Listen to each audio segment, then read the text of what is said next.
പാലാ നഗരസഭയിലെ എയർപോർട്ട് മോഷണം രാഷ്ട്രീയ വിവാദമാകുന്നു. എയർപോർട്ട് മോഷ്ടിച്ചത് CPIM കൗൺസിലർ ബിനു പുളിക്കക്കണ്ടമാണെന്ന് കേരള കോൺഗ്രസ് മാണി വിഭാഗം അംഗങ്ങൾ ആരോപിച്ചു. തനിക്കെതിരായ ആരോപണങ്ങൾക്ക് പിന്നിൽ ജോസ് കെ മാണിയാണെന്നും രാഷ്ട്രീയ പകപോക്കലാണെന്നും ബിനു പുളിക്കക്കണ്ടം 24 പറഞ്ഞു. വിവരങ്ങളുമായി ടോബി ജോൺസൺ ഇപ്പോൾ ചേരുന്നുണ്ട്. ടോബി, ഇത് ദിവസങ്ങളായി നഗരസഭാ കൗൺസിലിൽ ഉന്നയിക്കുന്നത് നാം കേട്ടിരുന്നു.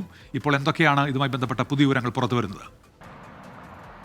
തീർച്ചയായിട്ടും കഴിഞ്ഞ കുറച്ച് ദിവസങ്ങളായിട്ട് ഈ ആരോപണങ്ങൾ ഉയർന്നു വന്നിരുന്നു. എന്തായാലും അവസാനം വന്ന് നിൽക്കുന്നത് ഭരണപക്ഷത്തുള്ള CPM നേതാവായിട്ടുള്ള കൗൺസിലറായിട്ടുള്ള ബിനു പുളിക്കക്കണ്ടമാണ് ഈ എയർപോർട്ട് മോഷ്ടിച്ചത് എന്നുള്ളൊരു ആരോപണമാണ് ഇപ്പോൾ കേരള കോൺഗ്രസ് എമ്മിൻ്റെ അതേ ഒപ്പമിരിക്കുന്ന ഭരണപക്ഷത്തുള്ള കേരള കോൺഗ്രസ് എമ്മിൻ്റെ നേതാവായിട്ടുള്ള ജോസ് ചീരാങ്കുഴി പറഞ്ഞിരിക്കുന്നത്. അദ്ദേഹം 6 മാസം മുമ്പാണ് അദ്ദേഹത്തിൻ്റെ എയർപോർട്ട് നഷ്ടമായത്. പക്ഷേ അതിന് പിന്നിൽ പ്രവർത്തിച്ചത് ഈ ബിനു പുളിക്കക്കണ്ടം ആണെന്നാണ് പറയുന്നത്. പക്ഷേ ബിനു പുളിക്കക്കണ്ടം പറയുന്നത് നേരത്തെ നമ്മൾ കണ്ടതാണ്, ചെയർമാൻ തെരഞ്ഞെടുപ്പുമായി ബന്ധപ്പെട്ട് വലിയ കോലാഹലങ്ങൾ ഉണ്ടായിരുന്നു. ബിനു പുളിക്കക്കണ്ടത്തെ ചെയർമാനാക്കാതിരിക്കാനുള്ള ചില നീക്കങ്ങൾ കേരള കോൺഗ്രസ് നടത്തുന്നത് കണ്ടു. അതിൻ്റെയൊക്കെ ഒരു ബാക്കി പത്രമായിട്ട് ഉണ്ടായ രാഷ്ട്രീയ ഗൂഢാലോചനയാണ്. അതിന് പിന്നിൽ ജോസ് കെ മാണി തന്നെയാണെന്നുള്ള ഒരു ആക്ഷേപമാണ്, ഒരു ആരോപണമാണ് ഇപ്പോൾ എന്തായാലും ബിനു പുളിക്കക്കണ്ടം ഉന്നയിക്കുന്നത്. അദ്ദേഹം നമ്മളോടൊപ്പം ചേരുന്നുണ്ട്.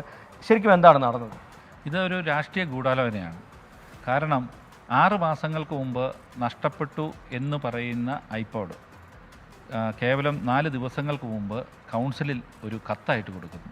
സാധാരണ ഒരു പരാതി ഇതുപോലെ ഒരു സംഭവം ഉണ്ടായാൽ പോലീസ് സ്റ്റേഷനിലാണ് പരാതി കൊടുക്കേണ്ടത് എന്നാണ് ഞാൻ വിശ്വസിക്കുന്നത്. പോലീസ് സ്റ്റേഷനിൽ നിന്ന് ഈ 6 മാസമായിട്ട് പരാതി കൊടുത്തിട്ടില്ല. അതിനുശേഷം കൃത്രിമമായ തെളിവ് ഉണ്ടാക്കി എന്ന് പറയുന്നു. അവർ പറയുന്നത് ഇത് ഡിജിറ്റൽ തെളിവുണ്ടെന്നുള്ളത്. ആ ഡിജിറ്റൽ തെളിവ് ഉണ്ടാക്കി എന്ന് പറഞ്ഞുകൊണ്ടാണ് ഈ പ്രചാരണം നടത്തിയത്. ഏതായാലും പിന്നിൽ ജോസ് കെ മാണിയാണെന്ന് താങ്കൾ പറയാനുള്ളത്? ഇത് ഇല്ലാത്തൊരു സംഭവം. എന്നോട് അദ്ദേഹത്തിനുള്ള പക അത് പാലായിലെ ജനങ്ങൾക്ക് മാത്രമല്ല, കേരളത്തിലെ എല്ലാവർക്കും അറിയാം. അദ്ദേഹം 100% അർഹതയുണ്ടായി, ചെയർമാനായിട്ട് അർഹതയുണ്ടായിരുന്നു എന്നെ ആക്കാതിരിക്കാൻ അദ്ദേഹം നടത്തിയ ചരടുവലികൾ, അദ്ദേഹം നടത്തിയ നീക്കങ്ങൾ, ഈ പറയുന്ന ജോസ് ചീരാങ്കുഴയെയാണ് സാമ്പത്തികമായി ഓഫർ ചെയ്യിച്ചുകൊണ്ട് പല സ്ഥലങ്ങളിലും ഇദ്ദേഹം മീഡിയേറ്ററായിട്ട് അയച്ചത്. പല സ്ഥലങ്ങളിലും. ഞാനത് രാഷ്ട്രീയ മാന്യതയുടെ പേരിൽ അത് ഞാൻ വെളിച്ചത്ത് പറയുന്നില്ല, ഇദ്ദേഹം അയച്ചത്. എന്തായാലും ഇതൊരു രാഷ്ട്രീയ ഒരു ആരോപണമായി തന്നെ താങ്കൾ? 100% രാഷ്ട്രീയ ആരോപണം, അതിൻ്റെ അത്ര തർക്കവുമില്ല. തീർച്ചയായിട്ടും അതാണ് ബിനു പുളിക്കക്കണ്ടം. ഏതായാലും ആ രാഷ്ട്രീയ ആരോപണമായി അത് മാറുകയാണ്. പാലാ നഗരസഭയിൽ ടോബി ജോൺസണാണ് വിവരങ്ങൾ നൽകിയത്.